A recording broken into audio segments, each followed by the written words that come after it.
49वीं रात। जब 49वीं रात हुई तो उसने कहा कि ऐ नेक बख्त बादशाह, लड़की बराबर पीती जाती और शरकान को पिलाती जाती थी, यहाँ तक कि वो शराब और इसकी मोहब्बत के नशे में चोर हो गया। अब लड़की ने एक कनीज की तरफ मुखातिब होकर कहा कि ऐ मरजाना, कोई साज ला।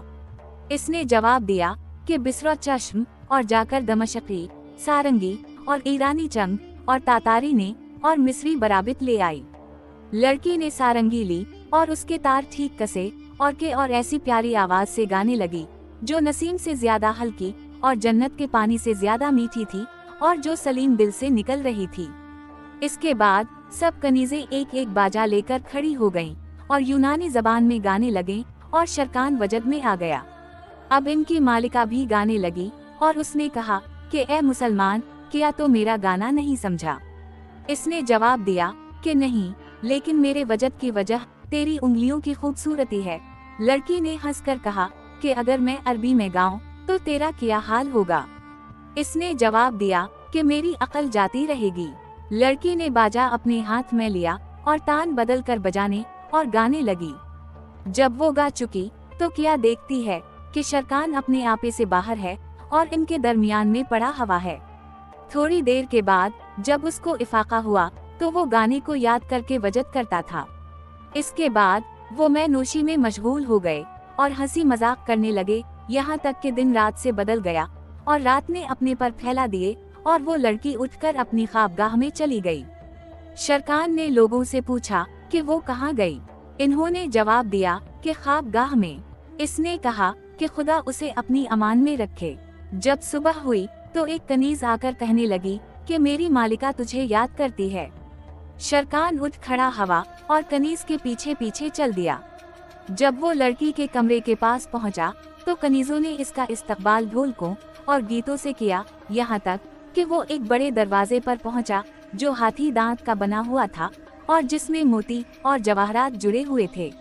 जब वो इसके अंदर दाखिल हुआ तो देखा कि बहुत बड़ा मकान है और उसके सदर में एक दालान जिसमें तरह तरह के रेशमी फर्श बिछे हुए हैं और दालान के चारों तरफ झरोकेदार खिड़कियां हैं जो खली हुई हैं और जिनके नीचे दरख्त हैं और नहरें जारी हैं और मकान में बुत रखे हुए हैं और उनके अंदर कुछ ऐसे आलात हैं कि जब हवा उनमें दाखिल होती है तो देखने वाले को ऐसा मालूम होता है कि गोया वो बातें कर रहे हैं और वो लड़की बैठी हुई उनको देख रही है। जब लड़की ने शरकान को देखा तो वो उठ खड़ी हुई और इसका हाथ पकड़कर उसे अपने पहलू में बिठाया और इससे पूछा कि रात किस तरह गुजारी। शरकान ने उसे दुआ दी और वो दोनों बैठकर बातें करने और शराब पीने लगे, यहाँ तक कि दिन खत्म हो गया और रात की स्याही छा गई। अब लड़की उठी और अपनी ख्वाबगाह में जाकर सो रही और शरकान अपनी जगह सो रहा। जब सुबह हुई और वो बेदार हुआ तो कनीज़े दस्तूर के मुवाफिक ढोलके और दूसरे बाजे लेकर उसके पास पहुँचे और उसके सामने जमीन को बोसा दिया और कहने लगे कि बिस्मिल्लाह, चल हमारी मालिका याद करती है। शरकान उठ खड़ा हवा और कनीज़े इसके इर्द गिर्द ढोलके और दूसरे बाजे बजाती हुई चले, यहाँ तक कि वो इस मकान से निकलकर दूसरे मकान में दाखिल हुआ जो ज्यादा वसी था और जिसमें चिड़ियों और जानवरों की मूर्ति थी जिनकी तारीफ नहीं हो सकती। शरकान को इस मकान की कारीगरी देखकर बड़ा ताज्जुब हुआ। जब लड़की ने शरकान को देखा तो वो उठ खड़ी हुई और उसने शरकान का हाथ पकड़कर उसे अपने पहलू में बिठा लिया और कहने लगी कि ए बादशाह उम्र बिन अलनामान के बेटे, तो शतरंज खेलना भी जानता है? इसने कहा कि हाँ। अब उसने शरकान के आगे शतरंज की बिसात बिछाई और उसके साथ खेलने लगी। जब शरकान उसकी चाल को देखता तो उसकी सूरत में महू हो जाता और बजाय फेल के घोड़ा और बजाय घोड़े के फेल चल देता। इस पर लड़की हंसती और कहती कि अगर तो इस तरह खेलता है तो कुछ भी नहीं जानता है। इसने कहा कि ये तो पहली बाजी है, ये किसी शुमार में नहीं। जब वो हार चुका तो शरकान ने दूसरी बाजी बिछाई और लड़की के साथ खेलने लगा, लेकिन वो दूसरी बार भी जीत गई और तीसरी बार भी और चौथी बार भी और पांचवी बार भी। इस पर लड़की ने इससे मुखातिब होकर कहा कि तो हर चीज में हार जाता है। इसने जवाब दिया कि तुझ जैसे से जो खेलेगा वो जरूर हारेगा। इसके बाद उसने खाना मंगवाया और दोनों ने खाया और हाथ धोए। फिर इन दोनों के लिए शराब लाई गई और इन्होंने पी और लड़की ने रबाब उठाया क्योंकि वो उसमें बड़ी माहिर थी और बजाने लगी। रात तक उनका यही शुगल रहा और ये दिन पहले दिन से भी ज्यादा मजे में गुजरा। जब रात हो गई तो लड़की अपनी ख्वाबगाह में गई और शरकान के पास सिवाय कनीजों के और कोई बाकी ना रहा और वो फर्श पर लेटकर सो गया।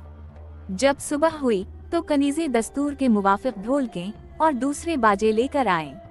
इन्हें देखकर वो उठ बैठा और कनीजे उसे अपने साथ लेकर लड़की के पास गईं। लड़की इसे देखकर उठ खड़ी हुई और इसका हाथ पकड़कर अपने पहलू में बिठा लिया और इससे पूछा कि रात कैसी गुजरी। शरकान ने उसे दुआएं दें कि खुदा तेरी उम्र में तरक्की दे और वो सारंगी लेकर गाने बजाने लगी। वो उसी हालत में थे कि इन्हें शोर वुगल सुनाई दिया और सिपाही और सरदार जिनके हाथों में नंगी तलवारें चमक रही थीं, गौल के गौल आ पहुँचे और यूनानी जबान में कहने लगे कि ए शरकान, तो अब हमारे हाथ आ गया है, अब तो अपनी मौत यकीनी जान।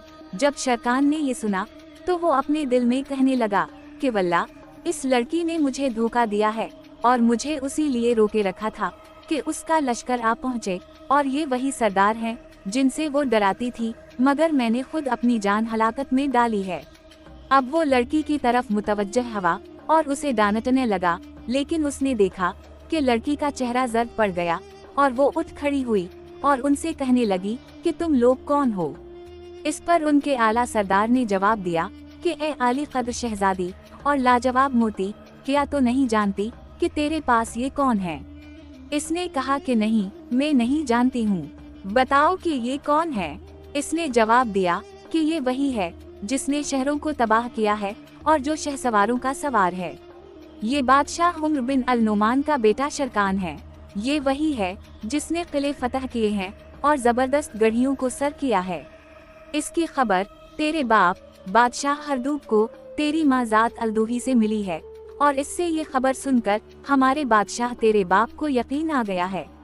इस कमबख्त शर को गिरफ्तार करके तूने यूनानी फौज को कामयाब कर दिया है। जब लड़की ने सरदार की बातें सुनी तो वो उसकी तरफ देखकर कहने लगी कि तेरा नाम क्या है। इसने जवाब दिया कि मेरा नाम मासूरा है और मेरा बाप तेरा गुलाम मौसूरा और दादा का शरदा है और मैं सरदारों का सरदार हूँ। लड़की ने कहा कि तो बगैर मेरी इजाजत के कैसे अंदर आ गया। इसने जवाब दिया कि ए मेरी आका, जब मैं फाटक पर पहुँचा तो ना किसी हाजिब ने मुझे रोका और ना किसी दरबान ने, बल्कि सब दरबान खड़े होकर हमारे आगे आगे चलने लगे जैसा कि उनका दस्तूर है। लेकिन जब मेरे अलावा और कोई आता है तो वो उसे फाटक पर खड़ा रखते हैं और पहले अंदर आकर इजाजत लेते हैं। मगर अब ज्यादा बातें करने का वक्त नहीं है, क्योंकि बादशाह इंतजार में है कि हम इस शहजादे को लेकर इसके पास लूटें, क्योंकि इस्लामी लश्कर की शौकत का सबब यही है और वो इसको कत्ल करे और इसकी फौज बगैर लड़ाई लड़े अपने घर वापस जाए। जब लड़की ने उसकी बातें सुनी तो कहने लगी कि तो बड़ी नामनासिब बातें करता है, लेकिन ज़ात अलदूही ने झूठ कहा है, सच नहीं कहा, क्योंकि वो हकीकत से नावाकिफ है। मसीह की सच्चाई की कसम, ये शख्स जो मेरे यहाँ है शरकान नहीं और ना वो मेरा कैदी है, बल्कि वो एक मामूली शख्स है जो हमारे पास आया और हमारी मेहमानी की दरखास्त की है और हमने उसे अपना मेहमान बनाया है। अगर मुझे तहकीक के साथ मालूम भी हो जाए कि ये शरकान ही है और हमें इसमें कोई शक व शुबह बाकी ना रहे, तो भी मेरी मरूत ये गवारा नहीं कर सकती कि जिस शख्स को मैंने पनाह दी हो उसे तुम लोगों के हवाले कर दूं। लिहाजा मेरे मेहमान के बारे में बुरा ना बताओ और लोगों में मेरी रसोई ना कराओ, बल्कि मुनासिब है कि तो मेरे बाप बादशाह के पास वापस जा और उसके आगे जमीन को बोसा दे और इससे कह के वाकया इसके खिलाफ है जो ज़ात अलदूही ने बयान किया है। सरदार मासूरा ने कहा कि ए अबरीजा, मैं बगैर इस दुश्मन को लिए हुए बादशाह के पास वापस नहीं जा सकता। लड़की ने तैश में आकर कहा कि तो मेरा जवाब लेकर बादशाह के पास जा, तेरे ऊपर कोई इल्जाम नहीं। मासूरा ने कहा कि बगैर इसके वापस न जाऊंगा। इस पर लड़की का रंग मुतगीर हो गया और इससे कहने लगी कि ज्यादा बकबक मत कर और बातें ना बना, क्योंकि जब ये शख्स यहाँ आया है तो इस यकीन के साथ आया है कि वो तन्हा 100 सवारों पर हमला आवर हो सकता है। अगर तो इससे पूछेगा कि तो ही बादशाह उम्र बिन अल नुमान का बेटा शरकान है, तो वो जवाब देगा कि हाँ, लेकिन मैं तुम्हें इसे मुंह लगाने ना दूंगी, और अगर तुम इसके मुकाबले में आओगे तो वो जब तक उस घर में सबको कत्ल ना कर डालेगा यहाँ से ना लौटेगा। देख, उस वक्त वो यहाँ मेरे पास मौजूद है और मैं उसे ढाल और तलवार देकर तुम्हारे सामने पेश करती हूँ। सरदार मासूरा ने जवाब दिया कि अगर मैं तेरे गजब से बच भी जाऊं, ताहम तेरे बाप के गजब से नहीं बच सकता। जब मैं उसे देखूंगा तो दूसरे सरदारों को इशारा करूंगा कि वो उसे कैद करके जिल्लत के साथ बादशाह के पास ले चलें। जब लड़की ने ये बातें सुने तो उसने कहा कि ऐसा हरगिज नहीं हो सकता। ये रजालत हो तो एक एक करके उसके सामने आओ, ताकि बादशाह को मालूम हो जाए कि तुम में से बहादुर कौन है। अब शहरजाद को सुबह होती हुई दिखाई दी और उसने वो कहानी बंद कर दी जिसकी उसे इजाजत मिली थी।